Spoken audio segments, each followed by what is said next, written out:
Network trailer was a hit on YouTube.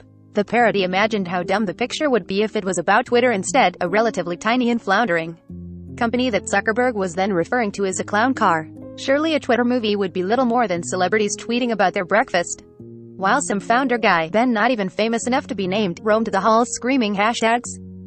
But by the time Jack Dorsey stepped down as CEO of Twitter in November 2021, it was clear that he, not Zuckerberg, was the owner of the most dramatic narrative arc in social media history. A shy programmer and would-be fashion designer, ousted by Evie Williams in a boardroom coup in 2008, Dorsey reinvented himself as the spiritual heir to Steve Jobs. He crafted a fawning media image and clawed his way back to the top job over 6 years via a slow-mo boardroom coup of his.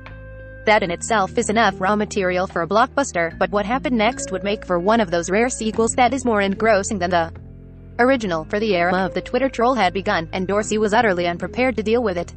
He barely grasped that the targeted harassment of Gamergate was driving some of his most loyal users off the platform when the biggest troll of all used the service to help get himself elected president. Suddenly Twitter found itself at the center of the world in the worst way possible, the source of existential threats to the planet in general and American democracy in particular. A movie protagonist is most compelling when he grows, learns, and changes. That is precisely what Dorsey has done in recent years, and what Zuckerberg has not done. With total control over his company, and a disturbing level of faith in his algorithm, Zuck keeps missing threats and blundering into clueless decisions.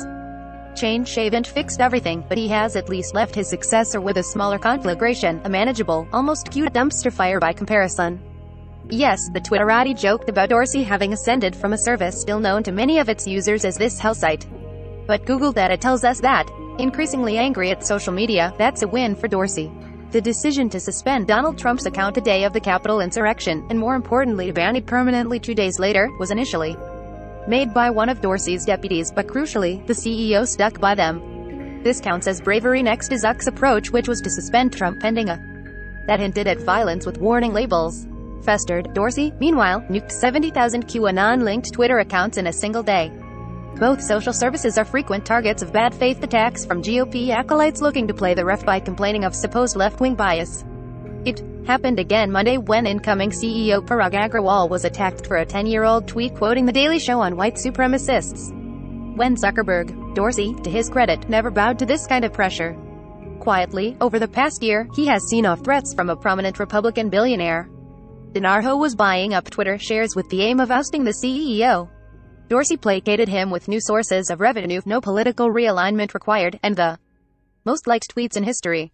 Dorsey's tenure may have begun with chaos and cluelessness, but it ended with many decisions that other tech leaders would do well to replicate. We certainly shouldn't fall into the classic trap of grading Dorsey, a rich white male, on a curve.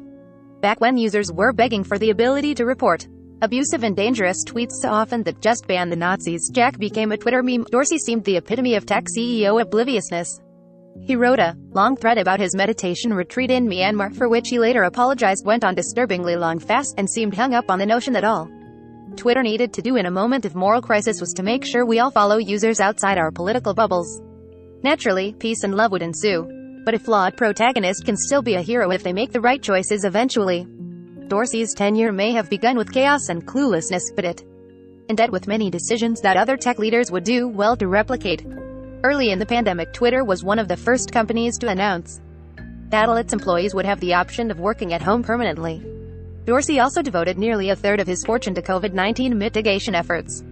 Now Dorsey has ceded the stage to Agrawal and gone off to focus on his other company, Square, and his beloved cryptocurrency world, at just the right time. Which is to say, at a moment when we're not heartily sick of him.